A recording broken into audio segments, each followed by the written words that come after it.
La música tú la puedes dirigir, o sea, hay una película de Leonard Bernstein que dirige con los ojos.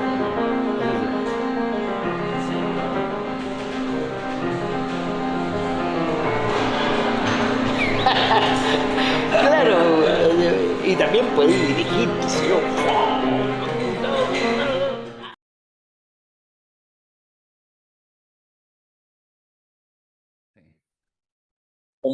¿Cómo voy a estar opinando sobre el encuadre de Raúl Sor? Po? Raúl Sor me pregunta cómo está mi encuadre y que le voy a hacer algún comentario, incluso estético, no es posible. No, no. Sería una cosa, un contrasentido. Bienvenido, Raúl, ¿cómo estáis? Está irónico hoy día. No, no, estoy festivo. Lo que pasa es que contémosle a la gente que Raúl, que hizo 3 clases espectaculares en el diplomado, eh, Rusia-Ucrania, punto de inflexión, y entonces nos coordinamos y nos juntamos para hacer las grabaciones, entonces además ahí tuve la oportunidad de conocer, entonces mientras Raúl hacía la clase, yo era el único estudiante, entonces era un lujo. Obviamente yo pagaba mi cámara y todo y estaba así. Raúl no lo sabe, pero estaba haciendo la clase y yo estaba así, así mirando, tomando apuntitos. Así que nada, de verdad que ha sido una gentileza. Te invitamos a este podcast de emergencia que llamamos nosotros, especial, más allá de los que habitualmente hacíamos los lunes, que ahora nos cambiamos a día martes, pero bueno, esa es otra historia. La cosa nuestra y de verdad que es un privilegio tenerte acá con nosotros, así que bienvenido, querido amigo, estimado Raúl Sor. Encantado. Excelente. Oye, por dónde le entramos al animal? ¿Cuántos días? Creo que estamos como en la 20ª semana desde que empezó el conflicto. Yo partiría preguntando lo que probablemente debiera ser lo obvio, aunque fíjate que eh, abundan, digamos, los análisis a propósito de la guerra ruso-ucrania. También tenemos la oportunidad de escuchar permanentemente a Raúl, lo digo quizás en el espacio que es más conocido por la gente, que es En Última Mirada con Fernando Paulsen. Por lo tanto, igual yo partiría preguntándote, pero fíjate que tengo hartas ganas de que pudiéramos abrir una conversación después también con otros temas del mundo internacional y también de cómo impacta y de cómo desde Chile también se percibe lo internacional, que yo creo que es una pregunta, un subtema que es bien importante y Mm. que a veces probablemente sea parte de poder explicar nuestras propias miserias, nuestras propias, digamos, incompetencias en el desarrollo país. Pero bueno, eso es, veamos si llegamos a ese lugar. Por de pronto, ya van para los 4 o 5 meses, 20 semanas creo que conté el otro día, desde Sí, el 24 de febrero, si mal no recuerdo, 20 de febrero, 24, que se inicia la invasión rusa a Ucrania, y como que ya la nos operación acostumbramos, especial. la operación especial, y como que ya nos acostumbramos, ¿cierto, Raúl? Es como que ya, ya está, digamos. La pregunta es cómo va, pero como que ya nos acostumbramos que la cosa va a ser para larga, ¿o no? Bueno, el hombre es un animal de costumbre y, digamos, nos acostumbramos a todo.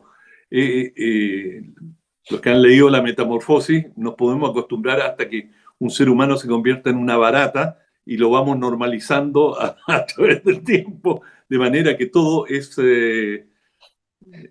algo a lo cual nos acostumbramos tarde o temprano. Y ha sido sorprendente, o sea, nadie se esperaba un conflicto tan prolongado. Ciertamente los rusos no lo tenían considerado y no es normal que en una operación militar especial, como la denominan ellos, eh, un ejército tome una dirección y después a mitad de camino, cuando ya está acercando a la capital, Kiev, decir, no, en realidad vamos a volver al este y vamos a hacer otra campaña. Es decir, eso te habla del nivel de sorpresa con el que se encontraron, o de improvisación, una de las dos, con la que se encontró el ejército ruso, el Kremlin, y todavía estamos muy lejos, aunque los rusos han ocupado buena parte del este de Ucrania, estamos muy lejos de saber cómo termina este conflicto. Esto todavía tiene muchas vueltas y también tampoco era previsible, probablemente por parte de los rusos, el apoyo absoluto que le ha brindado Occidente a Ucrania, que Estados Unidos se iba a jugar en la forma en que lo ha hecho, aunque hay precedentes. Es decir, los rusos aprovecharon muy bien la entrada de Estados Unidos en Afganistán y estrujaron mucho a Estados Unidos militarmente allí y le hicieron pagar un precio enorme. y que culminó con una derrota después de una campaña de 20 años. Fueron derrotados los estadounidenses y tuvieron que salir en forma, si no derrotados, muy cerca de eso. Y a los rusos les había pasado lo mismo una década antes y también tuvieron, después de 10 años de intervención en Afganistán, tuvieron que salir. De manera que este es un juego que han estado jugando rusos y estadounidenses con cierta, en los últimos medio siglo lo han jugado varias veces. Claro, pero hay una variable que es bien llamativa de este caso y que tiene que ver con el hecho que se consideraba en algún momento como posible, pero improbable, de una clara vinculación de Rusia con China y de una especie de articulación asiática, donde está la India y los países, y varios de los países con menos prosapia en términos militares y políticos, pero hay una cierta articulación que es relativamente inusual. Recordemos que además Rusia siempre ha tenido desviaciones pequeño occidentalistas, digamos, siempre, desde la época de los zares. Y esa relación siempre entonces era tortuosa para Occidente con Rusia, pero era una relación. Era una relación donde había un otro que era un poquito incomprensible, pero que era bueno para el ajedrez, bueno para la música, habían puntos de encuentro, digamos. Y, y en ese contexto, esta situación plantea un gran desafío porque es cierto que Occidente ha tenido una perspectiva, eh, y de hecho se han producido ingresos militares a Occidente a través de la OTAN, de nuevos países, hay claramente un cierto furor de organización y hay una necesidad, por ejemplo, los temas energéticos, pero bueno, pero Rusia ha sostenido la moneda sin problema gracias a los chinos, de hecho está súper bien la moneda, han sostenido sus exportaciones, están sobrellevando una situación que debiera ser catastrófica por las sanciones razonablemente bien. Entonces, uno dice, bueno, aquí y se empieza a dar un escenario que está un poco en sintonía con Alexander Dugin, que es la tesis de que se van a ver dos o tres polos principales en términos políticos, y que el resto del mundo va a tener que más o menos elegir dentro de esos polos De o esos dos inventarse su polos. propio polo, De esos dos o polos. claro, o inventarse su propio polo y ver qué hace. Entonces, bueno, ese escenario, si se empieza a consolidar, eh, la guerra empieza a tener un cariz un poco distinto, independiente de lo que pase incluso dentro de Ucrania, como que Ucrania va, que suele ser muy mala noticia para los países anfitriones de un conflicto, que en algún momento el país deje de ser importante y todo lo que importa es lo que pasa alrededor, ¿no? Pero podría ocurrir es una cosa así con Ucrania. Mira, yo no veo necesariamente que, digamos, la idea de un polo ruso-chino, digamos, no lo veo tan claro.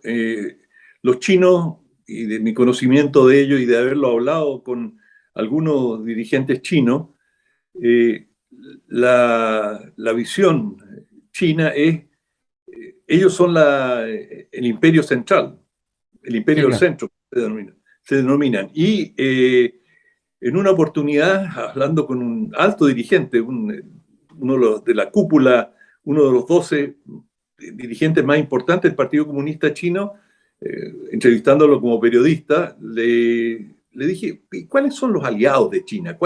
¿En qué orden están? ¿Cuál es el aliado más próximo? Esperando que me dijera en aquel entonces la Unión Soviética.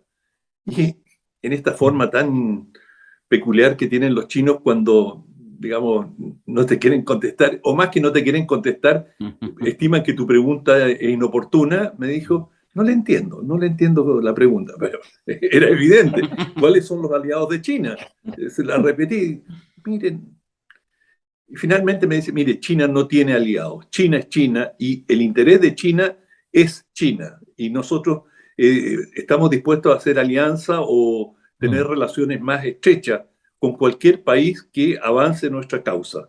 Y esas son alianzas cambiantes, y de hecho China tuvo una alianza muy estrecha durante la guerra de Afganistán con Estados Unidos, no Así con la es. Unión Soviética. Y China no quería la presencia soviética en Afganistán y le facilitó el territorio chino a la CIA para que tuviera lugares de escucha, escucha militar, realizar inteligencia desde China hacia Afganistán para monitorear a los soviéticos.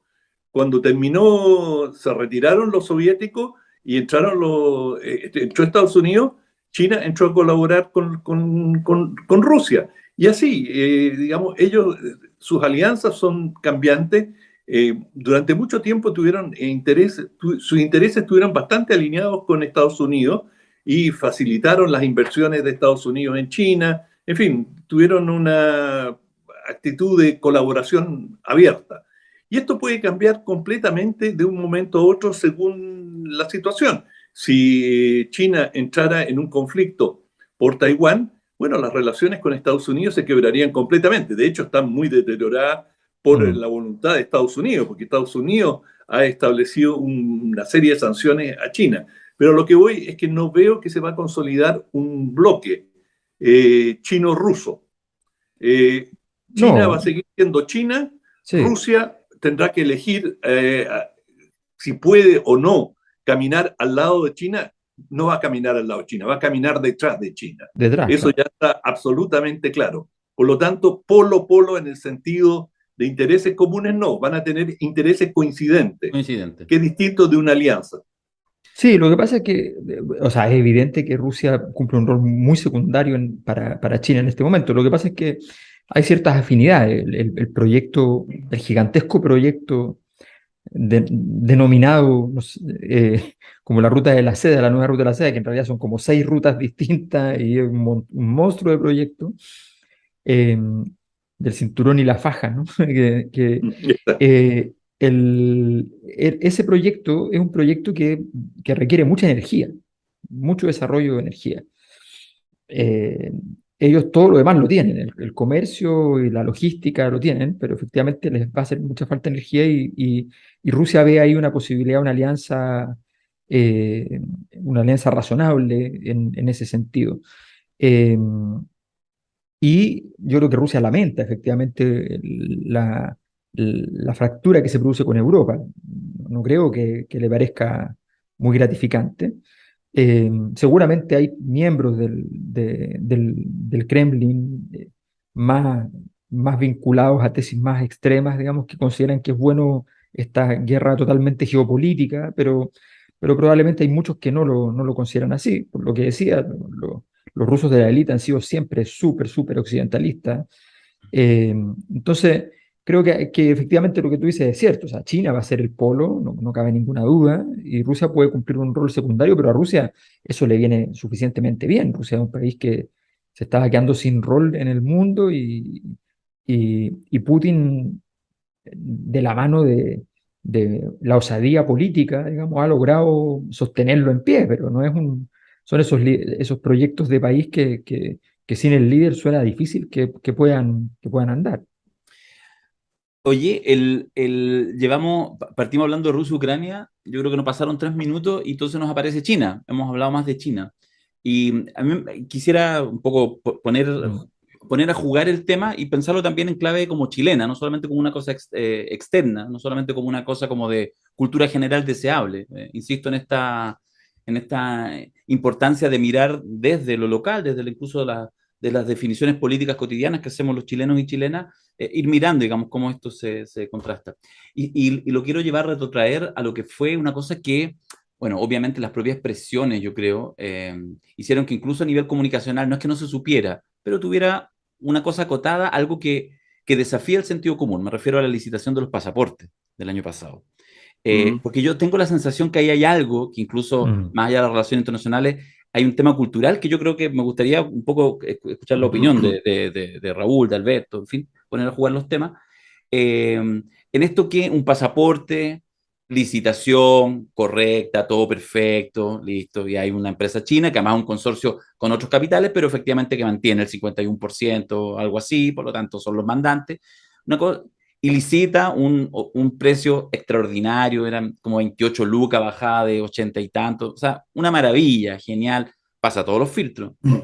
Finalmente, con un lobby que igual corría de lado y lado, lobby chino, que nosotros lo vimos de cerca, no tan de cerca, pero pasó por ahí al lado, y también lobby antichino muy fuerte, gringo, y de repente algunas opiniones, y se hace una cosa en este país, ¿ah? Que con esta constitución respeta el Estado de Derecho, en que de una plumada, sencillamente, hay que no. Porque los gringos dijeron, y fueron lo suficientemente explícitos para decir, no, sacaban la Visa posibilidad de la waiver. visa rápida y toda la cosa, claro, y se cae, se monta, y otra licitación, y listo, otro ganador, y chao nomás.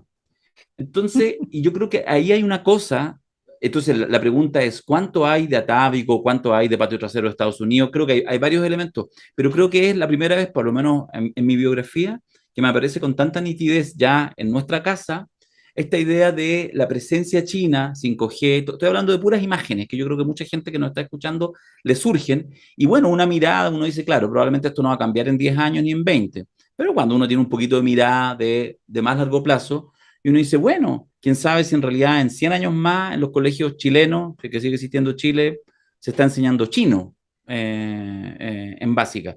Esta idea, digamos, como de un imperio muy tranquilo que va avanzando ante la debilidad de otros imperios y que se fortalece, se fortalece. O sea, nace el COVID-19 ahí y yo no diría que está más débil China.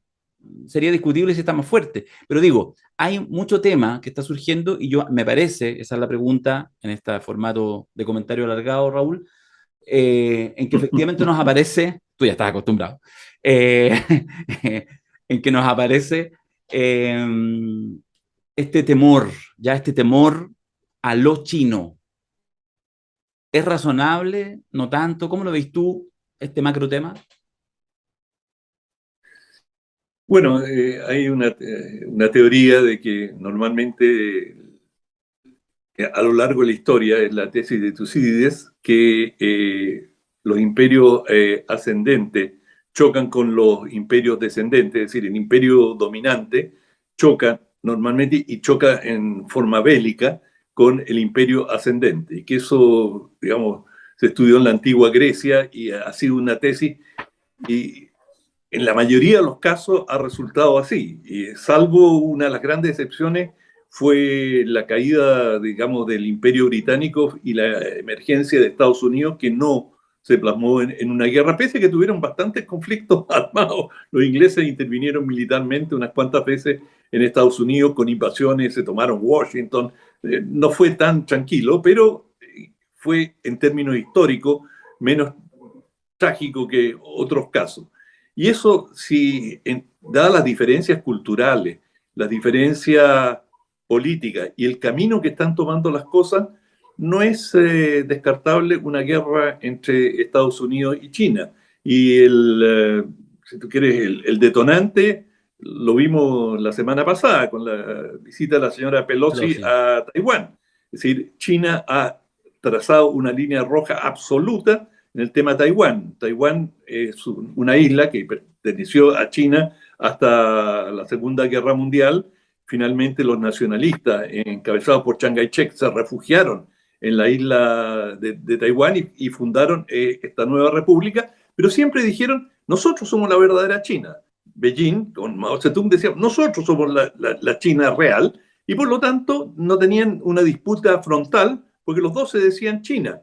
El problema surge cuando en Taiwán aparecen tendencias independentistas que dicen, no, bueno, ok, nosotros no somos, vamos a ser Formosa y vamos a ser otro estado independiente y rompemos relaciones con China. Bueno, y eso es lo que los chinos allí trazaron una línea roja y dijeron, no, no, no. Es decir, podemos coexistir como dos estados, un estado, dos sistemas. Esa fue la fórmula que ellos utilizaron. Así podemos coexistir. Pero si ustedes quieren independizarse y convertirse en un ente separado, eso es casus belli. Y vamos a ir a una guerra. Y lo han repetido con... La palabra guerra no se usa mucho Y es el contrario de la diplomacia. Y los chinos no tienen ninguna ambigüedad en decir, no, va a ser guerra, con todas sus letras. Y bueno, Estados Unidos lo sabe. Y justamente está jugando, la semana pasada hizo un juego peligroso, ambiguo, en que jugaron al policía bueno y al policía malo. Sí. El policía bueno, Biden dice, no, no, no, nosotros reconocemos el principio de una sola China, pero mandan a la señora Pelosi, que es la tercera autoridad constitucional en Estados Unidos, a esta isla que China reclama como su territorio sin pedirle permiso a China. Por lo tanto, ahí hay una vulneración del principio de una sola China, que había ocurrido antes. Sí, pero la diferencia es que la musculatura de China hoy día no es la misma de antes. Y esto se está poniendo cada vez más complicado. Y eso puede ser un detonante de un conflicto entre las dos potencias, la ascendente y la descendente. Claramente va a ser un choque de trenes entre las dos principales potencias. Sí, siguiendo esa tesis histórica, clásica de Tucídides, la otra vez conversando con una persona que se mueve mucho en el ambiente norteamericano respecto a la geopolítica, me decía, mira, hay una división dentro del mundo norteamericano respecto entre los expertos, entre los organismos asesores, la CIA y cosas por el estilo, respecto a qué es lo que hay que hacer, porque hay algunos que muy claramente, siguiendo esta ruta que tú marcaste con Tucídides, dicen, en algún momento va a haber guerra. Y mientras antes, para Estados Unidos, como potencia decadente, es mejor, porque no estás tan decadente como después. Perdona, yo dije descendente, ¿eh? Por eso, pero como descendente.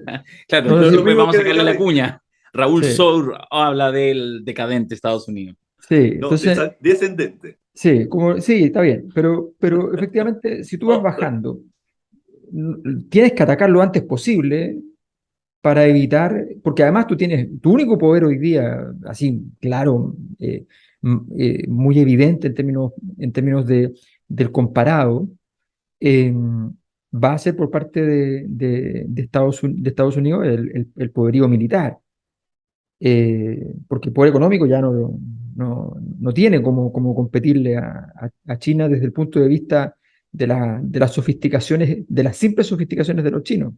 Producir barato, logística gigante, las capacidades comerciales son sorprendentes y su capacidad de organizar Y las los magnitudes. sistemas y las magnitudes, y además la capacidad de organización que tienen. O sea, si ellos dicen, mañana la moneda, hacemos una moneda que va a ser digital, hacen una moneda digital y no hay problema. O sea, no tienes que preguntarle a nadie. Es una decisión interna. Entonces, el problema de o sea, las autocracias empiezan a aparecer como un bicho que es bien difícil de domesticar.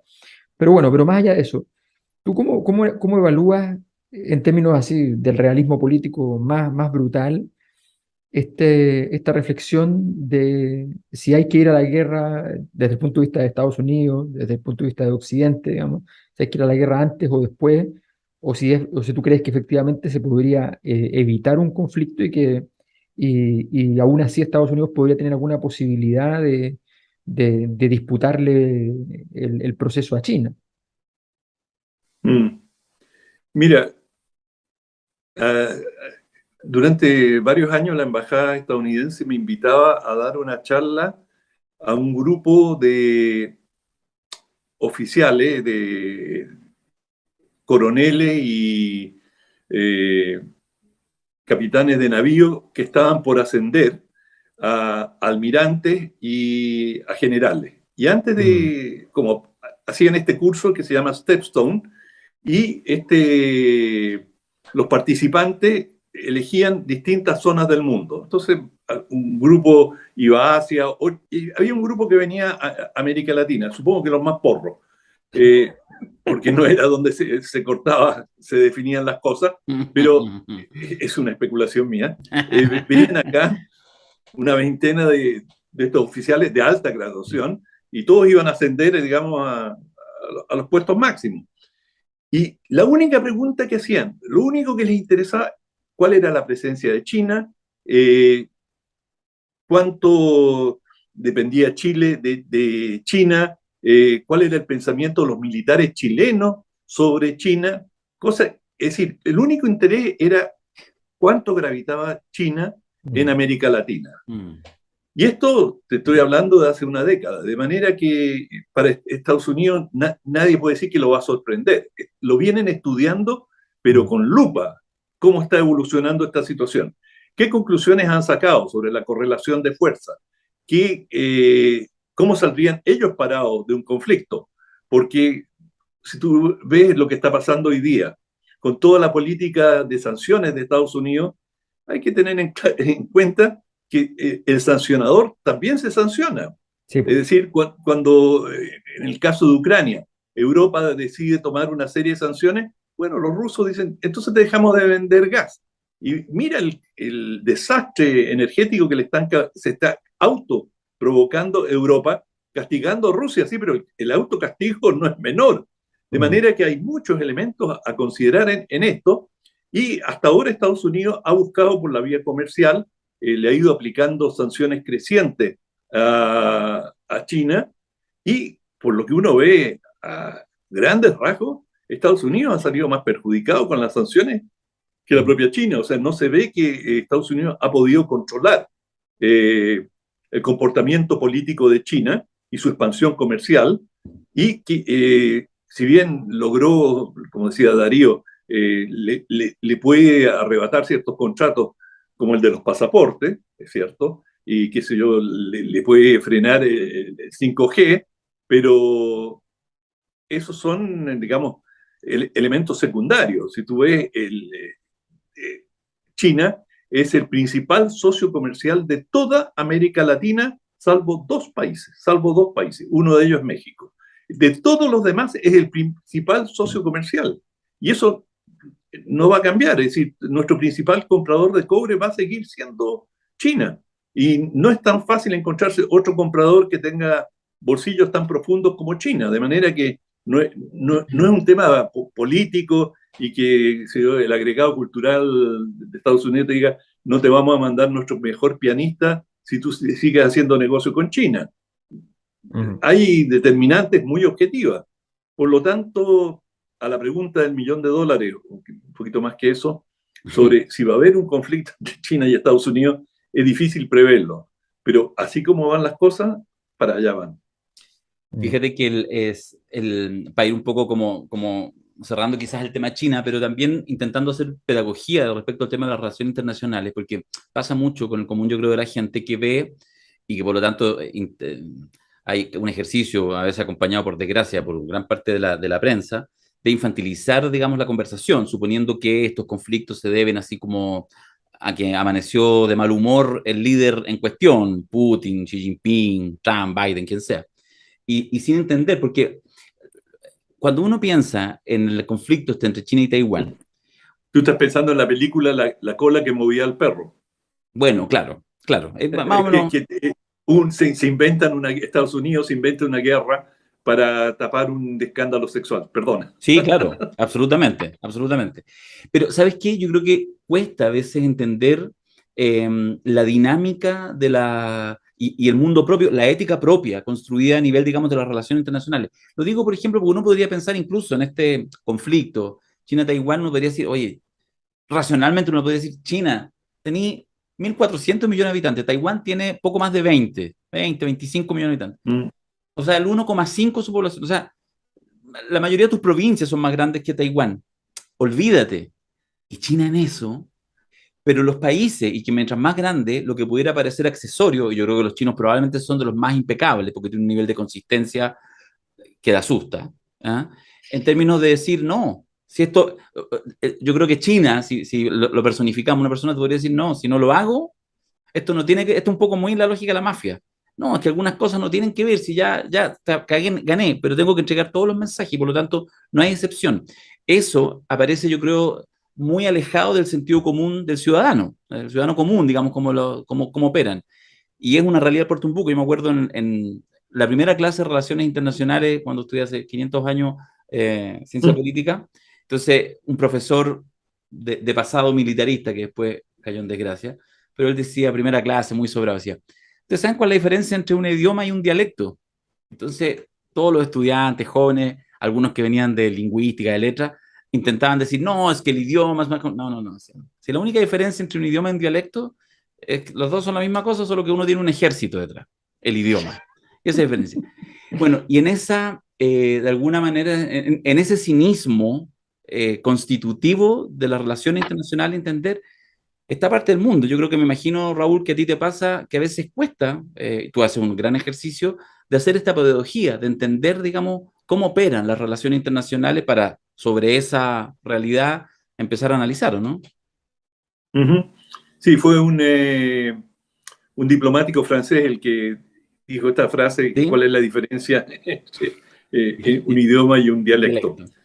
Dialecto. Bueno, está buena, Buena, Es muy muy bueno, buena. muy bueno, ¿eh? muy bueno. Excelente. Bueno, yo creo que China tiene el tema de Taiwán, y si uno está sacando lecciones históricas, los nacionalismos o los independentismos es una hilacha muy favorable para Mm. tratar de deshilachar, valga la redundancia, un Estado. Es decir, uno ve lo que le pasó a la Unión Soviética y cómo las revoluciones de colores, en la medida que se fueron dando, hicieron caer a todo el imperio. Y uno de los imperios que ha colapsado con más velocidad en la historia, el imperio soviético. Digamos, el colapso en Europa Oriental fue pero vertiginoso. Y los chinos saben muy bien que, como son un imperio, y me refiero sobre el territorio chino, donde hay muchas nacionalidades, y algunas de ellas, como los uigures, con aspiraciones independentistas, hay una minoría musulmana allí. En fin, lo que pasa en Xinjiang es revelador para los chinos de cómo el imperialismo occidental busca destruir la unidad de China, que una unidad en algunos casos con cierta fragilidad. Es decir, hay territorios que han sido anexados y que, digamos, hay corrientes independentistas. Por ejemplo, Tibet, te doy, hablando, por ejemplo, de la preocupación de los chinos, hay una policía en Internet. Es decir, ellos están monitoreando todo lo que se entra y sale de China por Internet. Entonces, por ejemplo, si tú pones Tibet en tu mensaje, la palabra Tibet, tú sabes que el control no es auditivo, no es alguien que está mirando y siguiendo, porque eso es imposible, sino que es un sistema computacional, y cada vez que aparece la palabra Tibet, enciende un sistema que monitorea, y a la quinta o sexta vez que tú pones Tibet, te cortan la comunicación de Internet, se te cae.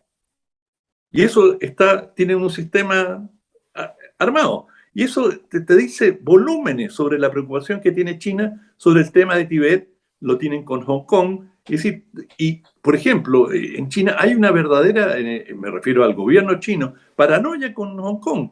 Y desde el punto de vista de Beijing, ellos, claro, saben perfectamente de que se cometieron irregularidades, de que había malestar en la población en Hong Kong, pero también saben que hay una intervención directa y que hay, digamos, servicios de inteligencia extranjeros que están alimentando y pagando movimientos. Las dos cosas son ciertas, o sea, las reivindicaciones de la población son verdaderas, pero así funcionan las cosas en el mundo real.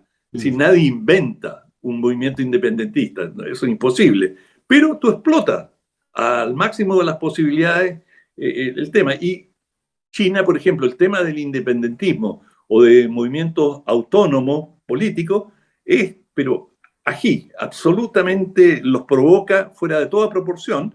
Y no sé si fuera de toda proporción, a lo mejor tienen razón. A lo mejor es correcta la proporción. Claro. Sí, pues. Pero ellos saben que, digamos, hay potencias complotando contra China de la misma manera que China complota contra otro. Claro. claro. Oye, yo le quiero hacer una pregunta que tiene que ver más con Estados Unidos en realidad, pero tiene que ver con China también. Ya, porque yo después Ah, quiero cruzar sí, yo yo sé quería que cruzar quieres llegar a el océano, Latinoamérica. pero si te vas a Sí, Estados Unidos, quiero cruzar el Río Grande. Pero por favor, prosiga. sí. No, lo que pasa es que No hay, perdón, es que lo diga así, una demanda más cariospera que la de los 30 pesos. Pasarán los años y olvidaremos muchos elementos, incluso imágenes de este tiempo convulso, pero no creo que olvidemos la poderosa imagen previa al Big Bang, que fue el salto del torniquete de un estudiante secundario. Lo dejo ahí. el último tiempo, a pesar de que el presidente Biden no se le ve muy en la posesión del cargo, digamos, cotidianamente, pero más allá de eso, se nota que Estados Unidos está tomando una cierta base de actividad. Hay mucha propuesta legislativa interna, inusual, con cifras inusuales dentro de Estados Unidos, pero lo más llamativo que veo es que, por ejemplo, mandaron un emisario a hacer varias visitas a África, oficialmente, unas Bueno, el visitas, ministro de Relaciones Exteriores. pero claro, pero además, lo notable es que además incluso pagando publicidad en las calles para que se viera el rostro del emisario. O sea, ¿En que serio? quede No lo claro vi. que, claro, o sea, y donde hacen una operación de mostrarlo, y además luego de muchos años en que habían hecho operaciones especiales en África, pero en realidad visitas políticas propiamente tal, diplomáticas de alto nivel, la posibilidad de tomar contactos más sofisticados no estaban muy sobre la mesa.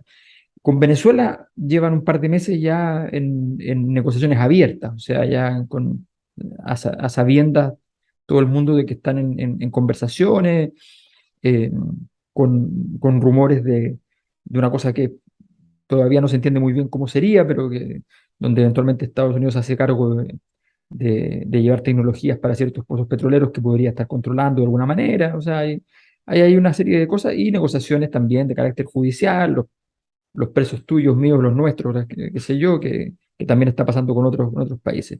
Se le ve más activo, se le ve eso, obviamente, Estados Unidos normalmente es activo, pero los últimos años probablemente parecía haber un cierto retiro, salvo situaciones de emergencia, como hablábamos de China y Chile, cuando Piñera toma la decisión de que va a ir a China, Mike Pompeo llega a Chile rápidamente y algo dice, por lo menos, ¿no? No sabemos muy bien qué es lo que le dijo, pero algo dice. Entonces, se ve un Estados Unidos un poco más activo internacionalmente. De hecho, en la misma guerra de Ucrania, Biden manifestó previamente, de manera pública, la probabilidad, las posibilidades que tenían de los informes que ellos manejaban respecto a la posibilidad de una invasión rusa en Ucrania, a lo cual en general los expertos del mundo académico, sobre todo europeo, que son los que más trabajan ahí, tienen mucha presencia en el tema ruso, decían, no parece probable en absoluto, o sea, pero en general ellos han estado monitoreando eso y se ve bastante claro.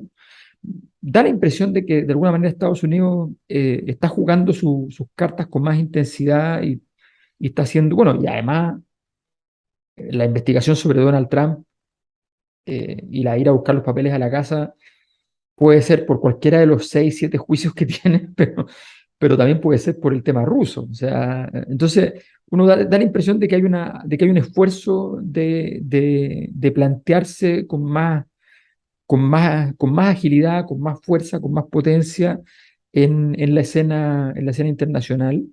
Eh, ¿cómo lo ves tú en ese sentido, Raúl? Bueno, no, Estados Unidos está justamente en la anécdota que contaba de estas reuniones con militares acá en la embajada, de esta gira.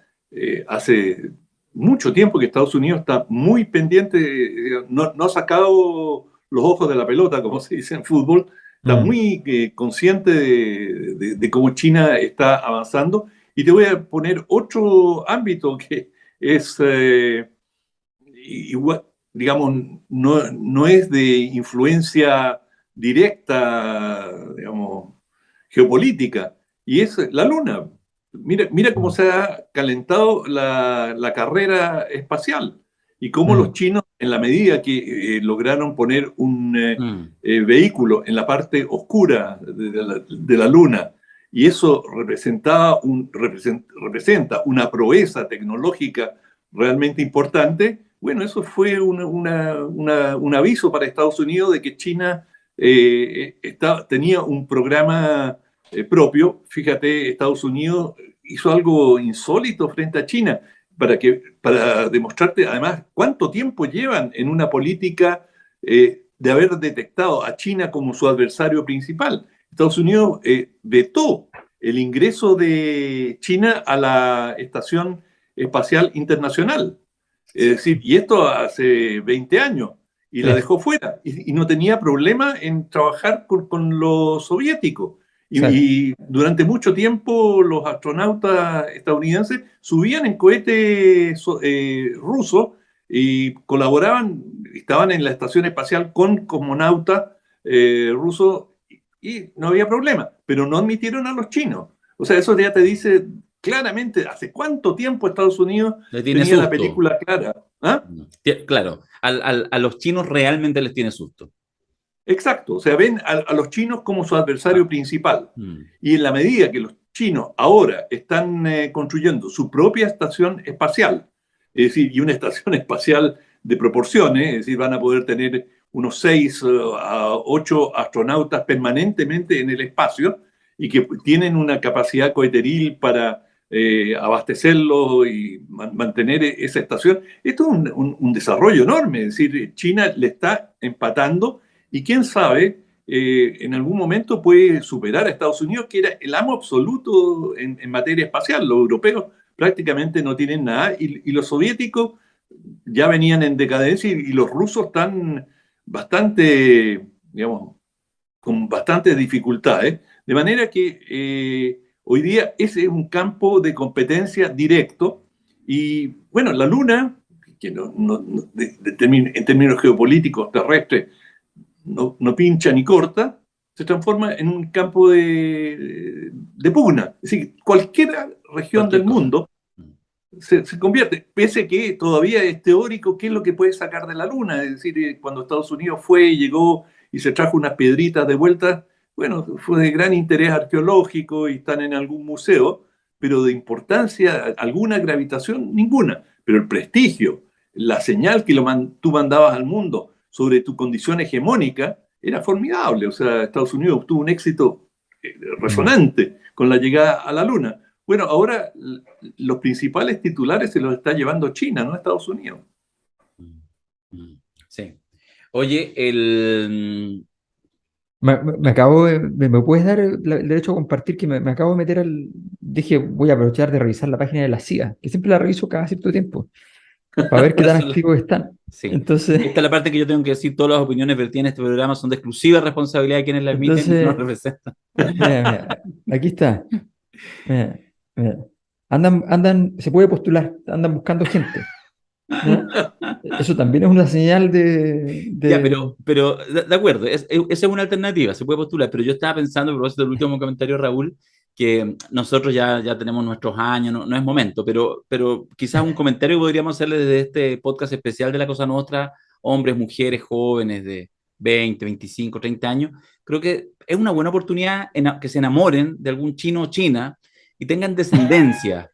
Yo digo que de aquí a 20, 30 años más quizás sí puede ser útil que en realidad tener un hijo, una hija, Chang, no sé, digo pero yo. sobre todo gente del gobierno, que den un paso al respecto. Pero yo creo que en eso los chinos, fíjate que en eso, cuando uno mira toda esta cosa, que yo creo que entendemos que, bueno, último comentario de China, pero esta cosa, digamos que no, que el Partido Comunista Chino, la entelequia, da lo mismo, Partido Comunista, podría llamarse, podrían cambiar el nombre, da lo mismo. De hecho, creo que lo comentamos una vez en un podcast, no me voy a acordar del nombre en este rato, obviamente, pero el director, por lo menos hasta hace un año atrás lo era, del Centro de Estudios Chinos, lo estoy diciendo pésimo, de la Universidad del Desarrollo, pero ustedes saben quién es, quizás Raúl se acuerda el nombre. Bueno, yo me acuerdo en una entrevista que le comentaban esta idea del partido único, no sé qué.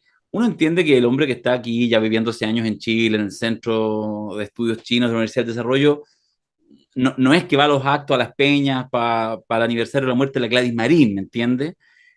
No es ese comunista. No. Entonces él decía, no, mira, si aquí el tema es que aquí no es que haya partido único, cualquiera puede armar un partido, no está prohibido, pero tiene que armarlo en todas las provincias, en todo el país, porque lo que nosotros no podemos permitir es el tema de la desintegración territorial, Sí, de pues, administrar un territorio. es lo Entonces, mismo que decía Raúl. claro, Claro. pues, entonces da en realidad que Partido Comunista, no sé qué, por supuesto, que hay una cierta orientación ideológica bien a la lejana, pero dígale confucianismo nomás, y el Partido Y el Partido Comunista Confucianismo, Chino, cuando llegaba a Chile alguien, no iban a ver al Partido Comunista Chileno, iban a ver otros no, partidos. por De supuesto que hecho, a no. partidos que tenían universidades como la Universidad del Desarrollo. Bueno, justamente, no llegaron al Arci, eso es lo que queremos decir. Oye, déjame cruzar el Río Grande, Ultramar, como ustedes quieran. Oye, de pasada, para los que no saben, el Ya. Partido Comunista Chino tiene cerca de 90 millones de militantes, ¿eh? 90 millones.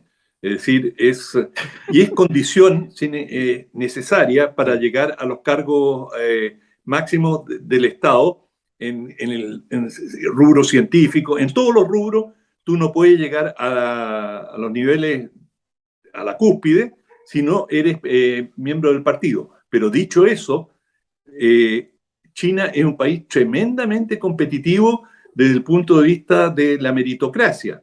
Es decir, tienes que ser de los mejores. China no tendría el desarrollo que tiene si no tuviera ese sistema meritocrático. Y esto es una tradición muy, muy antigua. Era lo mismo con el emperador. Es decir, la burocracia eran los mejores y tenían que dar un examen. Mira, notable. O sea, estamos hablando hace, digamos, más de 1000 años.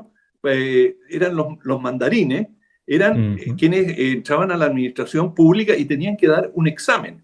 Y el mejor de ellos podía entrar a la ciudad prohibida por la puerta del emperador. Esa Mm, era la distinción máxima que te podían hacer. Pero eso te revela hace cuánto tiempo China es una sociedad meritocrática.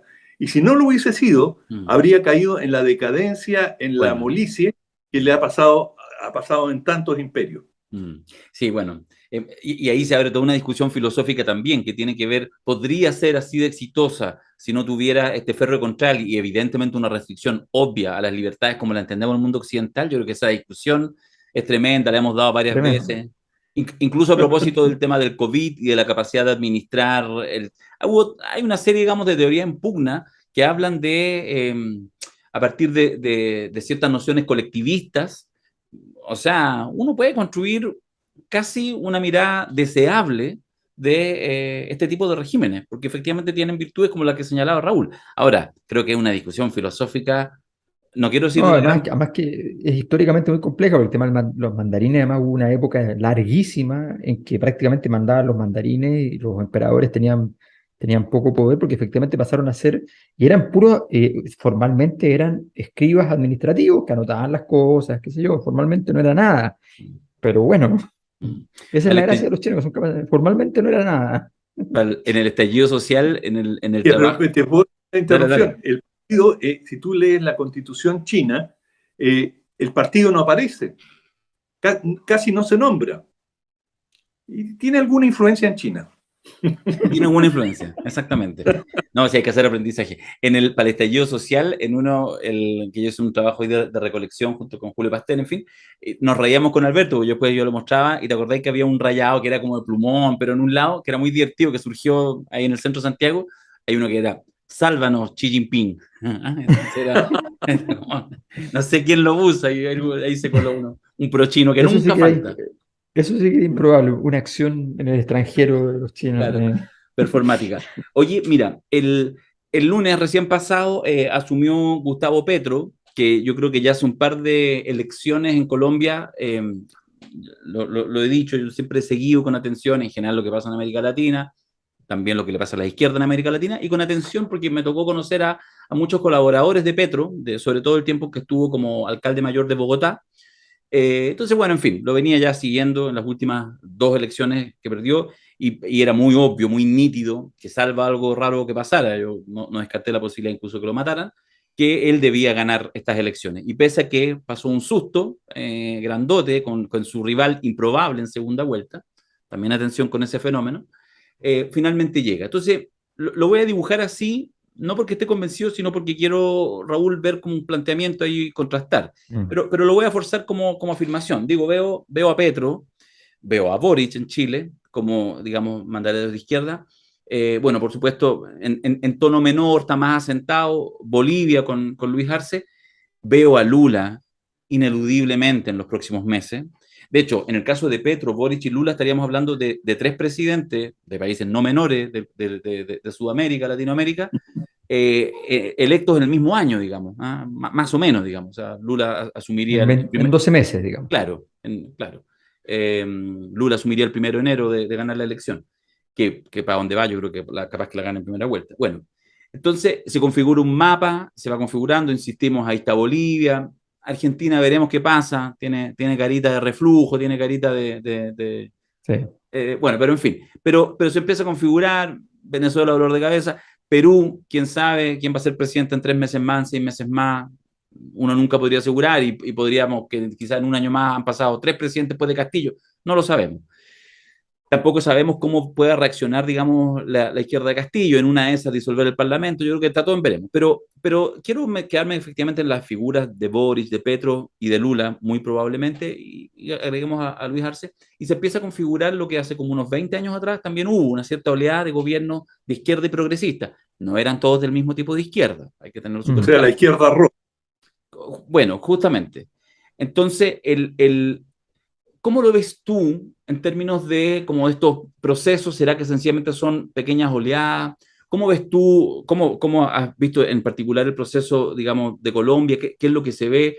Un país que nunca en su historia había elegido un presidente que no fuera de prácticamente derecha, centro derecha, muy cercano a los intereses norteamericanos, siempre. O sea, hay varios ahí clivajes, no solo...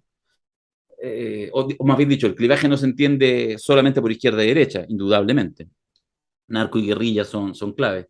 Entonces, ¿cómo ves tú que asoma en América Latina la posibilidad de dejar de ser una suma de proyectos fallidos y eventualmente, en estas oleadas, empezar a generar algunas coordinaciones que hagan los primeros escalones de algo que uno pudiera proyectar, qué sé yo, que no sé, que en las próximas décadas, de una mayor fortaleza, de un mayor sentido de unidad, etcétera, etcétera?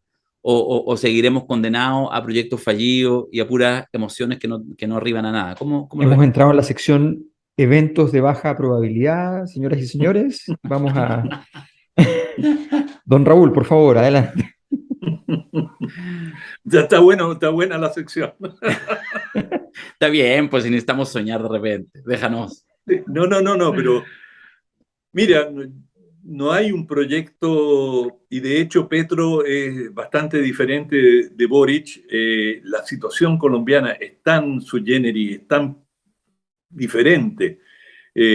Tú, como bien señalabas, Darío, Colombia estuvo secuestrada prácticamente por una oligarquía hasta ahora, en que era un sistema de alternancia en el poder de la élite, que, digamos, de un partido a otro, y finalmente dentro de un mismo partido surgieron tendencias, el Partido Liberal, y esa fue la corriente que dominó con distintos matices Colombia. Colombia, yo la he visitado varias veces, he hecho varios reportajes allá, y es un país de una inequidad brutal. Yo no he visto desigualdad más violenta que la que he visto en Colombia. Los niveles de pobreza, de marginalidad que se viven en Colombia también explican por qué estuvo este país con ese nivel de conflictividad. Pero finalmente la desaparición de la guerrilla o la incorporación de la guerrilla a la vida civil liberó o destapó la política y le dio esta posibilidad a la izquierda de triunfar, porque mientras estuvieron en guerra, la política prácticamente estaba secuestrada y la ejercían en un grado importante los militares, pese a que no hubo dictaduras militares mayores. Los militares tenían una gravitación y a través de ello Estados Unidos, o sea, el Plan Colombia, que estuvo en vigor durante más de 2 décadas en Colombia, fue un flujo, pero formidable, de armamento, recursos, para los militares. Es decir, el Plan Colombia decía que era, digamos, para la lucha contra el narcotráfico, pero prácticamente el 90% de los recursos, que eran muy cuantiosos, miles de millones de dólares, iban directamente en una inyección a la vena de los militares. Y ellos tenían un control, y esto ha quedado claro en la cantidad de escándalos que existen en Colombia, y donde habían conexiones muy oscuras entre el narcotráfico. Se hablaba mucho, y esto era parte de la propaganda, la guerra, de la conexión entre la FARC y el narcotráfico. Había mucho más conexión de lo que yo pude percibir y de estudios que he visto entre los militares, los narcomilitares y el narcotráfico. Es decir, en varios en un reportaje en particular, habían grupos armados de narcotraficantes dentro de los regimientos. Y ellos salían a hacer patrulla y a exterminar sospechosos de la FARC, en fin. Era una situación muy compleja y eso paralizó, congeló prácticamente la política. Y hay que aplaudir lo que ha pasado ahora, no por la victoria de Petro, pero esto es el retorno de la política, de la participación ciudadana en la política en Colombia. Es decir, cuando digo participación, que tiene una consecuencia, que los ciudadanos se manifiestan a favor de algo y ese algo ocurre. Ahora, yo no entiendo muy bien cuál es el programa de Petro. Leyendo, por ejemplo, él quiere el principal recurso de exportación de Colombia es el petróleo, y él dice que quiere acabar con la explotación petrolera. Está bien, pero si tú tienes un país con los niveles de inequidad, de marginación que tiene Colombia, con las necesidades urgentes que tiene ese país, y quieres mejorar las condiciones de vida, y simultáneamente estás proponiendo liquidar el principal producto de exportación, tú te preguntas cómo lo va a hacer. Bueno, una respuesta es él ha propuesto generar o aplicar un impuesto del orden de los 10, que le va a permitir recaudar del orden de los 10.000 millones de dólares anuales. Bueno, uno sabe de dónde va a sacar la plata, a dónde la tiene que ir a buscar, es decir, a los sectores más pudientes, porque ahí está el dinero. Y si va allí, bueno, uno se pregunta, ¿esto tiene consecuencias políticas? Uno sabe cómo los que tienen esas cantidades, los que tienen la fortuna, cómo las defienden. O sea, nadie es tan ingenuo. Sí, pues. O sea, no le van a decir, uy, Petro, por fin llegaste y gustosos te entregamos el dinero para que tú mejores las condiciones del país. No. De manera que yo tengo mis aprensiones de cómo va a caminar el gobierno de Petro, de la misma manera que me parecía que el gobierno del presidente Castillo en Perú enfrentaba de entrada dificultades enormes, era absolutamente cuesta arriba. Es decir, en sociedades, además, con verdaderos abismos de clase, cuando tú tienes a un campesino, a alguien de origen popular, que llega a la presidencia y hace una serie de propuestas de justicia social, bueno, tú sabes que no lo van a invitar a una cena de gala para discutir cómo lo van a hacer. Tú sabes que va por un camino muy pedregoso y su gestión ha sido terriblemente compleja. Distinto, por ejemplo, es la situación del presidente Arce en Bolivia, que realmente está mucho más conectado con su base y enfrenta a una oligarquía muchísimo más débil. Entonces todo depende de las correlaciones de fuerzas, como esa es la naturaleza de la política en el fondo, en todo el mundo. Y también tengo mis aprensiones con Lula. O sea, Lula, no nos olvidemos que pasó una temporada en la cárcel, es decir, sin que hubiese ninguna acusación de peso que realmente ameritase. Mira el escándalo que hay en Estados Unidos porque allanan la casa de Trump, y en Brasil meten preso a Lula, además un líder de una popularidad enorme que tiene pero como tú bien lo señalabas, Darío, tiene todas las posibilidades de ganar las próximas elecciones. En fin, yo veo muy disparejo el panorama en América Latina, y te diría que estos gobiernos, hablando especialmente de Lula en Colombia y en Chile, tendrán que asentarse, y una vez que logren más o menos estabilizarse, veremos si esto conduce a algún nivel de acuerdo de cooperación en el largo plazo. Sobre el anhelo, está claro, o sea, el latinoamericanismo está siempre muy presente en los sectores progresistas y no tengo duda que si pudieran lo harían. El problema es que hay algunos obstáculos en el camino y no son menores. Una cortita, Alberto, para que vayas tú. Pero ¿tú crees que a Gabriel Boric aquí en Chile le serviría tener una agenda activa con estos gobiernos y construir? ¿O creéis que puede ser más bien un pasivo desde el punto de vista de la política interna? No, yo creo que sería un activo, simplemente que no haría mayor diferencia o no haría una gran diferencia en cuanto a al éxito de la gestión doméstica. Y finalmente las relaciones internacionales son siempre una forma de política interna. Y desde ese punto de vista no veo el gran capital a ganar Ya. con mayor coordinación con otros países. Sí, de hecho, habrá que reconocer, en medio del fracaso del proyecto, que la última vez que se logró algún nivel de integración eficaz políticamente, me refiero latinoamericana, fue todavía en formato de proyecto, que era el proyecto, el encontrón entre el ALCA y el ALBA, que alcanzó a ser tema, digamos, alcanzó a ser tema académico, alcanzó a ser tema político, ¿no? O sea, alcanzaron a poner a unos actores que estaban aquí con un actor que estaba por acá, ponerlo a la misma altura y empezar a decir, bueno, aquí hay un conflicto que se está planteando, qué sé yo. Habrá que decir que Chávez fue el último que tuvo la posibilidad de plantearse con esa lógica. Después ha sido ya bastante más complejo. Ahora yo creo que efectivamente el tema de fondo que trasunta todo esto, no olvidemos nunca que la definición académica más habitual para referir a América Latina es oligarquías. Esa es la palabra clave siempre. Tienes toda la Y, razón. y me acordé que esta semana, creo que fue, o la pasada, eh, una persona, que desconozco quién es, le escribió a un importantísimo empresario chileno tuitero, ¿ya?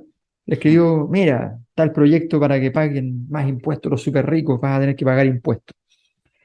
Y el súper rico le contestó con toda honestidad alcanzó a hacer un poco burla, pero fue serio y dijo, en serio, dijo, mira, mi empresa A tributa en Inglaterra, mi empresa B tributa en Estados Unidos, ¿ya? Mi empresa C, y le describió las cuatro principales empresas en los lugares donde tributaba.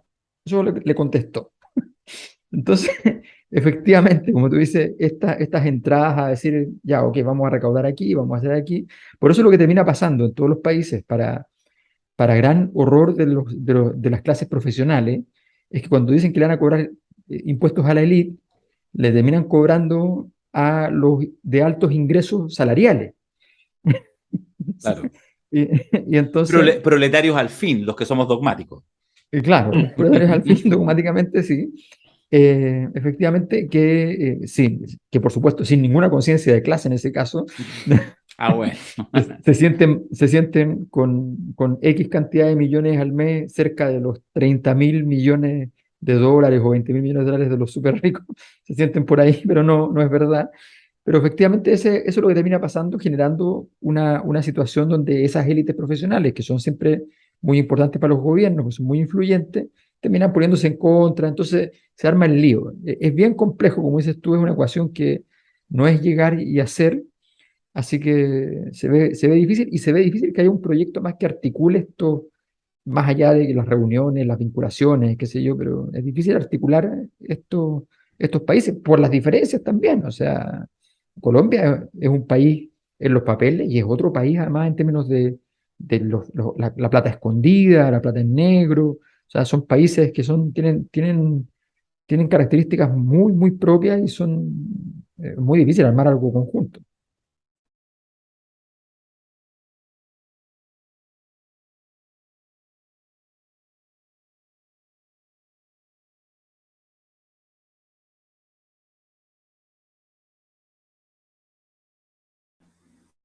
Tienen multiversos. Oye, Raúl, ¿podemos usar de ti 10 minutos más? Estamos ya, pero ¿Sí? súper pasados ya, porque nosotros invitamos. ¿A qué hora te preveía que No, íbamos a terminar? Terminamos 10 minutos, digo yo. Porque no, porque No, yo no, pensé molestar. Ah, perfecto, ya. Ningún problema. Sí. Es que no te acordáis, pero cuando te dije, no, yo son unos 40 minutos, que son las clásicas mentiras que yo hago porque nos conozco y somos buenos para la cháchara, pero no, quería pedirte la excusa. Eres un Mira, buen latinoamericano. eso es muy latinoamericano. Sí, sí, sí. Está bien eso, ¿ah? Está bien. Tenés razón. Este Te lo podcast es digo bien. como un piropo, no Sí, como una así lo crítica. cojo. Así lo acojo, sí, sí. Estaba leyendo, viendo ayer una entrevista a Cortázar. Me acuerdo de Julio Cortázar, una entrevista. Entonces, Ahí se Cortázar. sí, sí, sí, sí, sí, por favor, ¿verdad? Oye, tú tenías ese video ya. Ok, vengámonos a Chile. Si vamos a cerrar, vamos a cerrarlo en Chile. Porque ese viral que tú tenías sobre Cortázar, cada cierto tiempo lo vuelven a subir, y es fantástico. Yo voy a decir lo siguiente y voy a hacer una jugada de estas, obviamente, cínicas de mi parte. Voy a decir que en este podcast debió estar Alejandra Matus, pero la Ale lo voy a desclasificar, la voy a vender aquí públicamente. No, nos escribió un ratito atrás y nos dijo, me escribió, me dijo, Darío, perdona porque iba a estar. Habíamos comprometido, de hecho hasta corrimos el horario. Y me lo habías dicho. Sí, pues, justamente. Y se excusó porque de verdad ha tenido un par de semanas muy, muy, muy intensas. De hecho, parte de los talleres la próxima semana, en fin, tiene una tarea. Y entonces llegó y se dio cuenta 20 minutos antes que nos conectáramos con Raúl que no le daba el cuero. Entonces dijo, mira, y sabéis que no he estudiado nada. Entonces, ¿cómo La va a Ale estar? Mato. Alemato, pues sí son Mateos. Ah, Es la Mateo. llamaron de China. La llamaron de China. La ganaron de China y le compraron 1000 cupos en su taller. Mil membresías del taller. Bueno, y entonces por lo tanto no está, ya entonces se excusó y no hay ningún problema porque está bien, digamos, no necesitamos estar todos siempre. Pero dejó un video, eso es mentira, lo tengo yo, y se los quiero mostrar, porque un video que salió en estos días. A ver.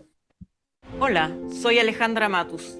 El periodismo de investigación, que he desempeñado por más de 30 años, se define como el acto de difundir algo que los poderosos no quieren que se sepa. Se podría pensar que esta es la parte más difícil para terminar con los abusos, pero la impotencia es ver que con la Constitución del 80, aunque muchas cosas llegan a saberse, los responsables a lo más pagan con clases de ética. ¿Recuerdan los casos Penta o Sokimich? Con la nueva Constitución, el Estado tendrá como deber erradicar la corrupción, con medidas para investigar, perseguir y sancionar esta clase de delitos y con leyes mucho más estrictas. Además, a diferencia de la Constitución del 80, no podrán ejercer cargos públicos ni de elección popular las personas condenadas por delitos sexuales y de violencia intrafamiliar, fraude al fisco, lavado de activos, soborno y cohecho. Este 4 de septiembre tenemos la oportunidad de exigir que la ley sea tan dura con los delitos de cuello y corbata como ha sido con las personas sin poder. Por eso, yo voto a prueba. Bueno, esto salió. Oye, mira la vuelta ordinaria que hizo Quiroga para poner publicidad. No, Para poner el video, para poner para el poner el video. video. Bueno, pero si no. Ya, pero salió en la franja y ha tenido muchos comentarios, de hecho, muy en redes. Ayer, hoy, ha tenido mucha. En fin, la Ale Matu, que tiene todo un peso y que de alguna manera también representa esa línea importante, digamos, y ese rol del periodismo. ¿Ah? Algunos por fuera del sistema más de los medios tradicionales, otros desde adentro también con su trabajo complejo, y es bueno discriminarlo. Pero digo, lo pongo un poco, juego con la idea. Pero te quiero hacer la pregunta, no la pregunta sosa, digamos, así como, ay, ¿Por habría quién que vas a aprobar. votar, Claro, Raúl? ¿por qué va a ¿Por quién vas a votar? votar? Además que yo ya vi unos videos de Raúl y sé cuál va a ser su voto. Sí. Pero, Sí, de acuerdo, lo dije pero públicamente. justamente sí, lo vi en un acto en la Bueno, red, me parece. no quiero mantener el secreto. Por supuesto voy a votar por el apruebo. Eso, sí. Yo estoy dudando, lo estoy dudando. Pero, ¿sabéis qué? Hemos hecho esta vuelta, no sé si muy rigurosa, pero hemos hecho una vueltecita, nos hemos paseado así por el mundo y llegamos aquí a Latinoamérica. Entonces, un poco en eso, en esa mirada de más allá de la coyuntura, porque yo creo que pasa, que lo que a mí me sorprende, que de repente en esta discusión de la prueba rechazo, hoy día me tomé varios cafés cargados en la mañana con algunos personajes, y a mí me sorprendía como de repente están en la cosa así como ultra chica. Entonces, de hecho, como, no, pero es que esta idea como que a veces se farrió, yo decía, oye, si esta es la constitución, lo hemos dicho tantas veces con Alberto en el podcast, es la constitución del estallido, porque cosas no se resolvieron, no maduraron a tiempo, y cuando ya estaban medias podridas estallaron, digamos. Entonces, esto es con sus luces y sus sombras, y esta es la salida institucional. Entonces, además, cuando uno mira el foco de lo que pasa, digamos, en el mundo, de los movimientos que hay, de las complejidades. El puro tema chino es para que pudiéramos estar días y días y días hablando. ¿Cómo tú ves este proceso? ¿Cómo tú ves este proceso también? ¿Cómo lo mirarán desde afuera?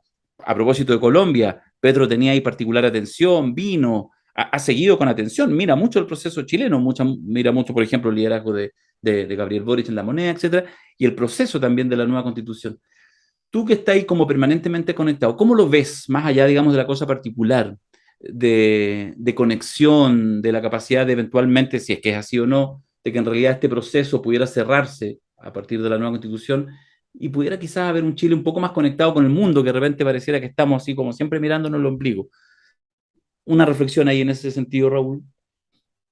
Sí, yo creo que Chile es bastante modélico, es decir, a lo largo de su historia ha tenido modelos. La Unidad Popular fue un modelo y, digamos, en parte el golpe de Estado, en parte, precipitó, y la política de Estados Unidos fue precipitada no tanto por el riesgo que veían en Chile, pero el modelo de una alianza socialista comunista que podía tener una repercusión en Europa, donde en Francia y en Italia había la posibilidad de una alianza entre socialistas y comunistas en ambos países.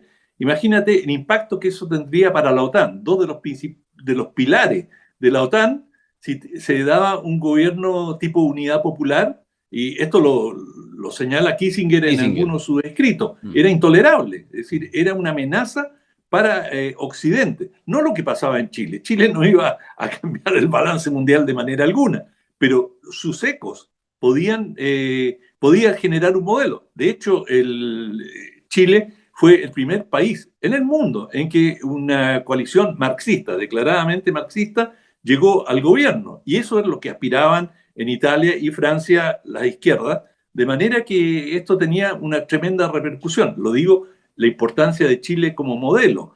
Y luego también la democracia cristiana, la revolución en libertad, fue el intento de Estados Unidos de generar una alternativa a la revolución no en libertad que representaba a Cuba. Rechazar para reformar sería como el símil, ¿no? Exacto. Sí, exacto. Es decir, hacer cambios para que las cosas queden igual. De manera que al final, bueno, esto hablando de la cosa no. Acaban de morir 3 demócratas cristianos de un infarto escuchando este podcast, eso quiero decir. Bueno, y en varias circunstancias, la dictadura de Pinochet también fue modélica, es decir, esta aplicación a rajatabla del modelo neoliberal inspiró a mucha gente en la derecha y fue un modelo, incluso en Europa, venían delegaciones, yo tuve contacto con muchas de ellas, a estudiar el sistema de pensiones, cómo iban las cosas en Chile desde esa perspectiva. Y ahora, nuestro actual gobierno... Y la transición también fue modélica. Sí, y por ejemplo, incluso en Sudáfrica vinieron a estudiar acá justamente con nuestra transición. Y ahora este gobierno de una izquierda democrática, de una izquierda nacida de un estallido, que es una característica. Colombia tuvo un estallido casi similar al nuestro, quizás no tan masivo, pero enorme, igual. Si es posible esta salida que nos estamos dando en Chile, puede llegar a buen puerto, puede lograr las reformas que son indispensables en un país que en muchos sentidos se había anquilosado. Bueno, eso por supuesto que se sigue con mucho interés fuera de Chile. No porque seamos algo especial, sino que las circunstancias nos han puesto muchas veces en situaciones críticas o novedosas. No porque Chile, los movimientos políticos chilenos sean particularmente originales, pero Chile le ha tocado la suerte, cada cual decidirá si buena o mala, de jugar este rol modélico. Una pregunta final, porque ya estamos terminando, pero no quiero dejarla pasar porque hoy mismo pasó algo te vas a sentir mal si no la haces. Sí, lo que pasa es que hoy día pasó algo que me parece que vale la pena saber tu opinión, sobre todo que no tenemos ocasión de escucharte comentarios nacionales, entonces es la tentación, ¿no? De poder escuchar tu opinión. Esta es la nueva sección, ¿no? Raúl Sor hablando de política nacional. Bueno, Se vamos a verlo, sorprendería. vamos a verlo. Vamos a hablarlo. En Sicilia lo arreglamos. Eh, Mira, lo que pasa es que hoy día apareció este acuerdo eh, que es difícil decir de qué está constituido, porque está constituido de fuerzas que están dentro y que están fuera del gobierno. O sea, hay una serie de cosas que son complejas. Además que este es un gobierno que no se sabe qué fuerzas realmente están dentro. Es bien desorganizado en ese sentido, pero las fuerzas de la centroizquierda hasta la izquierda, encabezado por el gobierno, firman un acuerdo de que se comprometen a ciertas reformas, a un apruebo para reformar, con la garantía del presidente que se pone de garante, digamos, del proceso, y donde vienen cosas que son importantes. Viene, de hecho, eh, el, el no más AFP se termina. Pasa a ser, pasa a ser un sistema mixto, donde se explicitan. Hay muchos modificaciones, el tema de la plurinacionalidad, sí, pero no, no, pero sí, ya, sistemas de justicia, se agregan algunas herramientas, qué sé yo. En fin, son cambios que son relativamente importantes y que están fuera de lo que era el marco de conversación sobre el proceso constituyente. ¿Cómo ves tú esto? ¿Tú ves que fortalece al gobierno, que le muestra una flexibilidad, un juego de piernas, una capacidad de poder además tomando la agenda en la mano y diciendo, bueno, esta cosa no es solo la convención, tengo que hacer algo yo?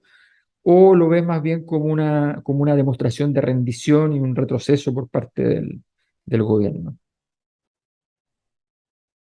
La verdad es que creo que es prematuro, o sea, las cosas se miden por los resultados y no por las negociaciones y los acuerdos. Todos Mm. sabemos que lo que se hace en definitiva a veces dista mucho de los acuerdos, pero creo que hay es decir, al gobierno, digamos, en estos meses le ha resultado bastante cuesta arriba y les, se está observando algo que vimos en el gobierno, en el segundo gobierno de la presidenta Bachelet, y es que le van bajando, aunque digamos los tiros no apuntan al presidente, le van bajando una serie de colaboradores clave que, y Mm, los neutralizan, y eso también es un indicador de la correlación de fuerza. mm, Es decir, cada vez que te tumban a un colaborador estrecho, es una derrota importante. mm, Yo creo que en ese sentido la oposición se puede sentir relativamente satisfecha. Ahora, estamos todavía en una situación en que hay mucho espacio, o relativamente mucho espacio de maniobra. Por eso creo que para mí la pregunta todavía es prematura, pero no tiene tan buena cara. mm. Sí, pucha, digamos, tan bien, y justo los últimos 30 segundos quedamos con un ánimo así como complejo. Sí, Bueno, pero como es que se ese dice en ánimo televisión, hay está que terminar latente en nunca para el... abajo, hay que terminar para arriba. Sí, Cuando pues. tú Sí. hablas, haces un discurso, con la música, hay que cerrar con entusiasmo, no Bueno, por, con por eso, por una eso, píldora amarga. por eso, como bien sabe Raúl Sor, cuando viene el bloque internacional, esta sucesión de noticias absurdas, sin ni un contexto, ni una cosa, el Se incendio por agarraron a aquí, no sé combo en el qué, Parlamento. justamente, y siempre termina, esta frase se la escuché a Paulsen hace 20 años atrás en una charla que hizo en la universidad. Dice, bueno, si se fijan, siempre termina con una noticia, algo así como unos ositos panda andando en bicicleta. Entonces, siempre la Exacto, última noticia internacional tiene que ser alguna tonterita así, la cosa simpática. Entonces, con eso, exacto, sí, se nos olvidó todo. exacto. La guaguita que fue rescatada y que ahora está sonriendo junto a mamá. Justamente. Ah, o sea, es que una cosa es que la noticia internacional no se entienda, que es una cosa que es un deporte muy habitual en todo el mundo, digamos, que poner unas cápsulas que no tienen contexto, entonces tú no entiendes la noticia, Claro. ¿ya? Entonces, se enfrentaron los no sé qué con no sé qué, pero no sabes por qué, no sabes nada. Como ya estás acostumbrado, entonces tienes que ver una fila de noticias que no se entienden, pero después te dan la solución. Ahora te vas a olvidar de todas las noticias que... Son los ositos Exacto. panda andando en bicicleta. Bueno, en fin. Raúl, agradecido infinitamente por tu gentileza.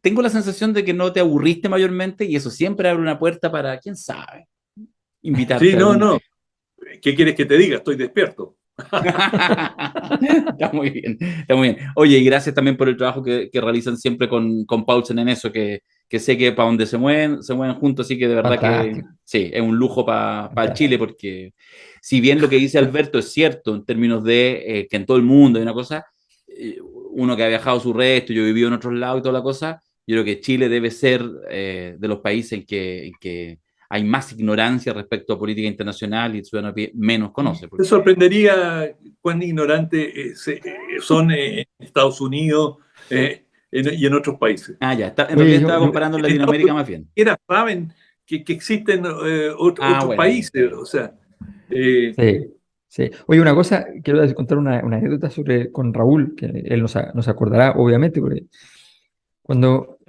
hace muchos años, ya no sé cuánto, qué sé yo, 20 años, llego a trabajar, entre comillas, a la radio de la Universidad de Chile. Digo, entre comillas, porque siempre ha sido entre comillas, trabajar en la radio de la Universidad de Chile. Entonces, Trabajo voluntario, como era trabajo este aquí. voluntario, Ah, sí. a cumplir las misiones correspondientes. En ese entonces estaba director Juan Pablo Cárdenas. Entonces, ya me llegaron para hacer comentarios, qué sé yo, y de repente Cárdenas me dice, oye, pero septiembre, no sé, me voy a tomar unas vacaciones, me voy a ir una semana, ¿te podía hacer cargo del programa de la mañana? Me dice.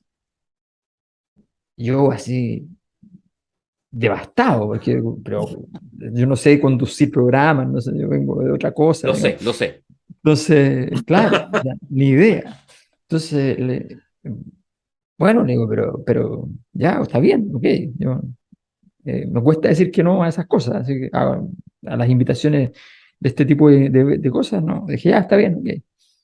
Y el primer día, ya, llego así y digo, oye, pero el viernes pregunto para el lunes, digo, ¿y qué es lo que toca el lunes? No, es el programa que va con Raúl Sor. Entonces, el primer día era con la figura de la cancha, porque era Raúl dentro de los comentarios de la semana, de la mañana, Bien. era. Entonces, yo llego así como, ya, entonces digo, oye, pregúntenle a Raúl qué es lo que va a haber para yo estar Para no hablar tanta weá, pues, claro. compenetrado. Llega, entonces me dicen, mira, no, dijo que tal cosa. Llego el lunes en la mañana y dice, oye, fin de semana pasó de todo, cambié los temas. Así ¿Es que fue una cierto eso, Raúl? semana, ¿Eso es posible? ¿Cambiar la pauta a última una, hora? todo es posible. Todo es posible. Está no, y bien. lo peor de todo es que ese día ya estresado, y al día siguiente llego y no llega el invitado. No llega el invitado, así, no, se quedó dormido. Me llamé por teléfono, no, me quedé dormido, perdón, no llego. Solo, hablando ahí. Un monólogo. Oh, Les voy a leer a terrible. Shakespeare. Ya. Alberto, Ah, bueno, fue un buen bautizo. fue un buen bautizo. Sí, Sí, po, sí, sí, fue po, eso. sí. Gracias, Raúl, por estar con nosotros en La Cosa Nostra y que estés muy bien. En- Muchas gracias. Encantado. Gracias. Un Gracias. abrazo. Chao, chao. Chao.